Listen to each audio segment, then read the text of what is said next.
नमस्कार बंधुरा आमार channel stitch and cook by सोमाते आपनादेर सकलके जानाई स्वागत। चले एसेछि आजके नतुन आरो एकटा भिडियो निये। आजकेर भिडियोते आपनादेरके ब्रा काट ब्लाउज पुरो पारफेक्ट भावे एकदम सेलाई करे देखाबो। आजके किन्तु एई ब्लाउजटा आपनादेरके पुरोटा सेलाई करे देखाबो। तो एर आगे किन्तु एई ब्लाउजटार आमि किन्तु काटिंग भिडियोटा दियेछि, जारा एखोनो गिये देखेनि झटपट करे आगे गिये देखे निन। सेखाने किन्तु प्रपार भावे सूत्रेर साहाज्ये ब्रा काट ब्लाउज आपनादेरके काटिंग देखिয়েছি। तो चलुन आजकेर भिडियोटा शुरू करा जाक। तो जारा एखोनो आमार चैनलटिके सबस्क्राइब करेनि आगे झटपट करे चैनलটি सबस्क्राइब करे निन। नतुन যদি হয়ে থাকেন আমার চ্যানেলে আর ভিডিওটি ভালো লাগলে অবশ্যই কিন্তু লাইক দিতে একদমই ভুলবেন না। তো এখানে দেখুন আমি সমস্ত পার্টগুলো কিন্তু কেটে এখানে আলাদা করে রেখেছি, ডান পাশের পাশ এবং মানে বাম পাশের দিকটা। তো এখানে দেখুন প্রথমে আমাদের এই পার্টটা সেলাই করতে হয়, তার উপরে যে পার্টটা সেটা, তারপরে এস পার্টটা, তারপরে কিন্তু বেল্টের পার্টটা, এইভাবে কিন্তু আমাদের পুরোটা সেলাই করতে হয়। তো দেখুন এখানে কিন্তু প্রথমে টেকিনের যে পার্টটা সেই পার্টটা কিন্তু নিয়ে নিয়েছি। তো এটাকে পটল পার্ট বলে। তো এটাকে দেখুন লাইনিং কাপড় মেন কাপড় একসঙ্গে ধরেছি, ধরে রেখে কিন্তু প্রথমে পিন করে নিচ্ছি মিডিল থেকে ভাঁজ করে। তো দেখতে পাচ্ছেন। তো এরপর দেখুন এখানে আমাদের কিন্তু এবারে মাপ নিতে হবে টেকিনের জন্য। তো ওপরে পার্টটা কাটিং করার সময় যতটা আপনারা এক্সট্রা নিয়েছিলেন ততটাই কিন্তু নিতে হবে। তো আমি কিন্তু এক্সট্রা নিয়েছিলাম 1 ইঞ্চি 2 সুত। যারা কাটিং ভিডিওটা দেখেনি একবার প্লিজ গিয়ে দেখে নেবেন, অনেক কিন্তু গুরুত্বপূর্ণ টিপস আছে। আমি কিন্তু এই ভিডিও ডেসক্রিপশানে ওই ভিডিওটার লিঙ্ক কিন্তু দিয়ে দেবো, তো অবশ্যই কিন্তু একবার গিয়ে দেখে নেবেন।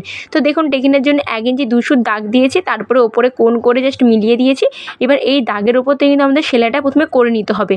তো এই পার্টটা সেলাই হবার পরে কিন্তু আমাদের ওপরের পার্টটা সেলাই হয়, তারপরে কিন্তু খাপটা আমাদের রেডি হয়ে যায়। তো এই খাপটা কিন্তু ভীষণই সুন্দর হয়, আমি সেলাই করে আপনাদেরকে দেখাচ্ছি, আপনারা নিজেরাই দেখবেন। খাপটা কিন্তু ভীষণই ভালো হয়, একদমই চ্যাপটা বা সূচো কিন্তু থাকে না। তো দেখুন এখানে পুরোটা সেলাই হয়ে গেছে। তো সেলাই হওয়ার পর ঠিক এমনটা দেখাচ্ছে।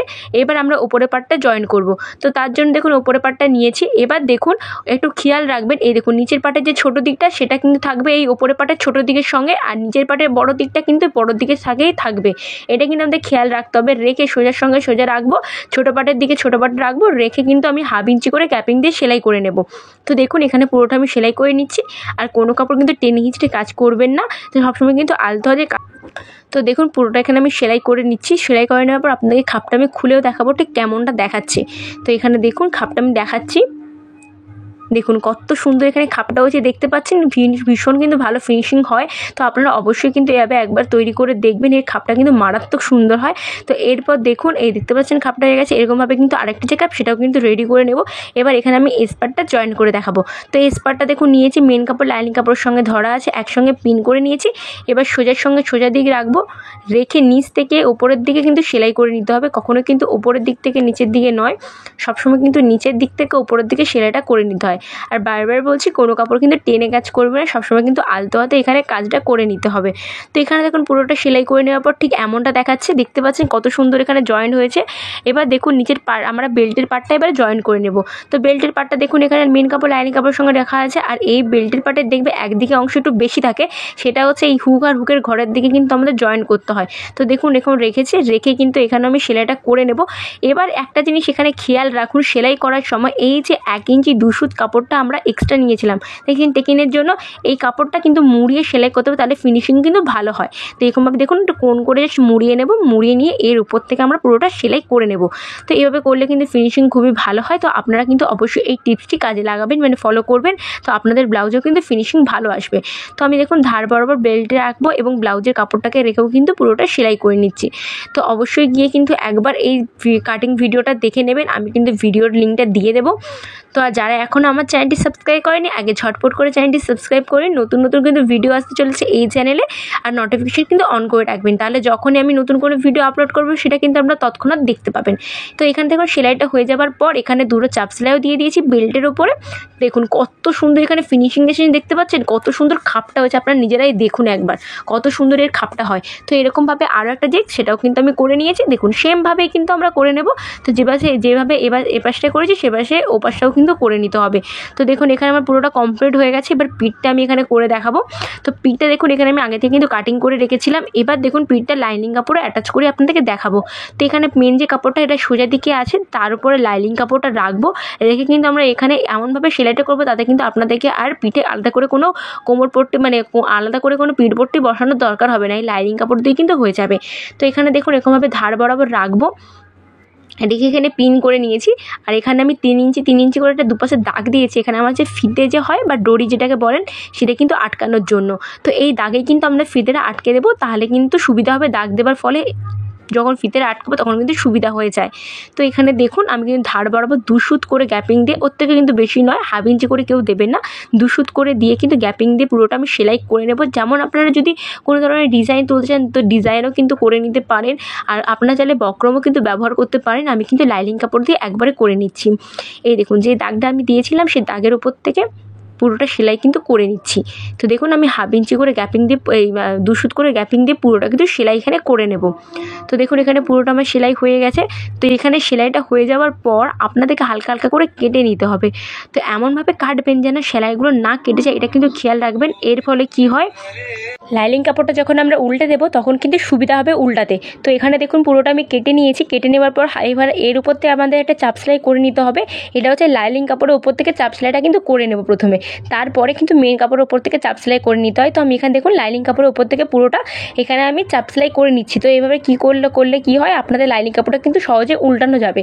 তো এখানে দেখুন হয়ে যাওয়ার পর জাস্ট কাপড়টাকে ধরে তুললেই দেখবেন লাইলিং কাপড়টা ভেতরের দিকে চলে যাচ্ছে, মেন কাপড়টা কিন্তু উপরের দিকে রয়ে যাচ্ছে। তো দেখুন এখানে আমার পিঠটা পুরোটা হয়ে গেছে। এবার এর উপর থেকে আবার একটা আমাদের চাপ সেলাই চালিয়ে নিতে হবে ধার বরাবর। তো ফিনিশিংয়ের সঙ্গে কিন্তু কাজটা করে নিতে হবে, যত সুন্দর ফিনিশিং করবে তত কিন্তু ব্লাউজটা দেখতে ভালো হবে। তো এরপর দেখুন এখানে আমি টেকিং দেবো। তো টেকিনের জন্য এটা পিঠের হচ্ছে মিডিল পোর্শন। তো দেখুন মিডিল পোর্শন থেকে আমি টেকিনের এখানে চাওড়া এবং লম্বাটা নিয়ে নেব। তো একদিকে ফিতে রাখবো, রেখে এখানে চাওড়া নিয়ে নেব আমি 4 ইঞ্চিতে, আপনারা চাইলে 3.5ও নিতে পারেন। এখানে দেখুন আমি চাওড়াটা কিন্তু 4.5 রেখেছি এবং লম্বাটাও কিন্তু 4 রেখেছি। তো দেখুন দুপাশে কিন্তু সেম মাপ দিয়ে দেবো। তো দিয়ে দেওয়ার পর হাফ ইঞ্চি করে গ্যাপিং দিয়ে নিচ থেকে উপরের দিকে কোণ করে জাস্ট তুলে দেবো। তুললে কিন্তু আমাদের টেকিংটা দেওয়াও কমপ্লিট হয়ে যাবে। তো আমি খুলেও দেখাচ্ছি ঠিক কেমনটা দেখাচ্ছে। তো দেখুন ঠিক এমনটা দেখাচ্ছে, দেখতে পাচ্ছেন। তো টেকিং দেওয়া এখানে আমাদের কমপ্লিট। এবার জাস্ট ওপরের যে পুট লাইনগুলো আমাদের জয়েন করে নিতে হবে, ওপরের সামনের পার্ট এবং পিছনের পার্ট হাফ ইঞ্চি করে গ্যাপিং দিয়ে রাখবো, সোজার সঙ্গে সোজা রেখে কিন্তু সেলাইটা করে নেব। তো এখানে দেখুন হয়ে গেছে। হয়ে যাওয়ার পর এখানে আমি হাতাটাও কিন্তু বসিয়ে নিয়েছি। তো হাতা বসানো আমি অনেক বাদ দেখিয়েছি, তাই এখানে আর দেখালাম না। তো জাস্ট মিডিল থেকে রেখে কিন্তু হাতাটা বসিয়ে নিতে হয়। তো দেখুন এখানে আমার হাতাটাও দুপাশে কিন্তু বসানো হয়ে গেছে। এখানে দেখুন হুকের ঘরটাও কিন্তু আমি করে নিয়েছি পট্টিটা। এবার একটার উপর একটা তুলবো, তুলে এখানে প্রথমে পিন করে নিতে হবে। তো দেখুন আমি কিন্তু একটার উপর একটা তুলে এখানে প্রথমে দুপাশেই ওপর এবং নিচে প্রথমে পিন করে নিচ্ছি সামনের পার্টটায়। এবার এই দুটো পার্টকে ধরে ভাঁজ করবো। ভাঁজ করলে এর মিডিল পোর্শন আমাদের বেরিয়ে যাবে। তো সেখানে আমি প্রথমে দেখুন দাগ দিয়ে দিচ্ছি, কারণ এটা আমাদের কাজে লাগবে। তো এই মিডিল পোর্শনের সঙ্গে পিছনের পার্টের যে মিডিল পোর্শনটা আছে সেটার সঙ্গে রাখবো, রেখে সেখানেও কিন্তু একটা যে ফিটিংসটা খুব ভালো হয়। তো এখানে দেখুন আমি কিন্তু দাগের সঙ্গে দাগ রেখেছি, মিলিয়েছি সামনের পার্টের সঙ্গে পেছনের পার্ট রেখে এখানেও একটা প্রথমে পিন করে নিচ্ছি। পিন করে নেবার পর এই যে হাতার দিকটা আছে দেখুন, হাতার দিক থেকে হাফ ইঞ্চি করে গ্যাপিং দিয়ে পুরো নিচ বরাবর কিন্তু সেলাই করে নিতে হবে, ঠিক আছে। তো এখানে দেখুন আমি পুরোটা সেলাই করে নিচ্ছি। তো আমি এখানে হাফ ইঞ্চি গ্যাপিং দিয়ে কিন্তু সেলাই করছি, এটা কিন্তু রাফ সেলাই। তো এরপর আমাদের কিন্তু মেন যে ফিটিংস সেটা কিন্তু হবে। তো এখানে দেখুন সেলাইটা হয়ে গেছে। সেলাইটা হয়ে যাওয়ার পর এখানে আমি কোমর পট্টিটা এবার বসিয়ে নেব। তো ওপরে কিন্তু আমাদের আর পট্টি কোনো বসানোর দরকার নেই, কারণ আমি লাইনিং কাপড় দিয়ে কিন্তু পট্টি এখানে করে নিয়েছি। এখানে দেখুন নিচে শুধুমাত্র কোমর পট্টিটা বসিয়ে হেম সেলাই করে নিয়েছি, তারপর আবার যেরকম পিন ছিল সেরকমভাবে পিনও কিন্তু করে নিয়েছি। এবার দেখুন এখানে আমাদের মেন ফিটিংস করতে হবে। তো আমি যেভাবে বলছি সেভাবে যদি আপনারা ফিটিংস করেন, আপনাদের ফিটিংস একদম পারফেক্ট হবেই হবে, যদি ঠিকঠাক করে আপনারা মাপ নিয়ে থাকেন তাহলে। তো এখানে দেখুন হাতার যে দিকটা আছে সেই দিকে প্রথমে হাতা যা থাকবে তাকে কিন্তু হাফ করে নেবেন। তো এখানে আমার হাতা ছিল 10কে হাফ করতে হয় 5, তো নিয়ে নিয়েছি। এবার দেখুন এটা হচ্ছে ব্লাউজের মিডিল পয়েন্ট, ঠিক আছে। তো এই মিডিল পয়েন্ট থেকে আমাদের কিন্তু ফিতেটা একদিকে, আমি কিন্তু একদিকে দেখাচ্ছি, সেমভাবে কিন্তু আপনারা আরেক পাশেরও কিন্তু করে নেবেন। এখানে দেখুন ছাতি যা থাকবে তাকে কিন্তু 4 দিয়ে ভাগ করে নিতে হবে। তো আপনাদেরও ছাতি যা থাকবে তাকে কিন্তু 4 দিয়ে ভাগ করে নেবেন, সেটা 32 হোক কি 34 বা 36 যে কোনো হোক। সেরকমভাবে কিন্তু সেম কোমরেও কিন্তু একই মাপ, কোমরও যা থাকবে তাকে কিন্তু 4 দিয়ে ভাগ করে নেবেন এবং যত হবে সেই মাপটা নিয়ে নিতে হবে। এবার 3টে দাগে জাস্ট মিলিয়ে দেবেন, এই দাগের উপর থেকে সেলাই করে নিতে হবে। সেমভাবে কিন্তু অপর সাইডেও কিন্তু আপনারা দাগ দিয়ে আপনারা সেলাই করে নেবেন। তো দেখুন এখানেও কিন্তু আমি সেলাইটা করে নিচ্ছি, যেমন দাগ দিয়েছি তার উপর থেকে কিন্তু পুরোটা সেলাই করে নিচ্ছি। এক ফোঁটা কিন্তু সরিয়েও না, এক ফোঁটা কিন্তু কমিয়েও নয়, ঠিক আছে। তো এর পাশ থেকে আরও একটা আপনারা সেলাই চালিয়ে দেবেন 2-3টে করে, তাহলে আপনাদের যদি কখনো টাইট হয়ে যায় বা লুজ হয়ে যায় সেটা কিন্তু খুলতে সুবিধা হবে। তো আমি কিন্তু এখানে পুরোটা সেলাই করে নিচ্ছি। তো সেলাইটা করে নেওয়ার পর আপনাদেরকে পুরো ব্লাউজটা আমি দেখাচ্ছি ঠিক কেমনটা দেখাচ্ছে। এই ব্লাউজটা কিন্তু ফিটিংস একদম মারাত্মক হয় এবং খুব ভালো হয়। তো আপনারা অবশ্যই আবার বাড়িতে তৈরি করে দেখবেন। তো দেখুন এখানে পুরো ব্লাউজটা আমার কমপ্লিট হয়ে গেছে, দেখতে পাচ্ছেন কত সুন্দর এখানে ব্লাউজটা হয়েছে। তো আশা করছি পুরো ভিডিওটা আপনাদের ভালো লেগেছে। ভালো লাগলে অবশ্যই কিন্তু লাইক করতে একদমই ভুলবেন না, চ্যানেলটিকে সাবস্ক্রাইব করে রাখুন। দেখা হচ্ছে অন্য কোনো ভিডিওতে। আজকের জন্য টাটা।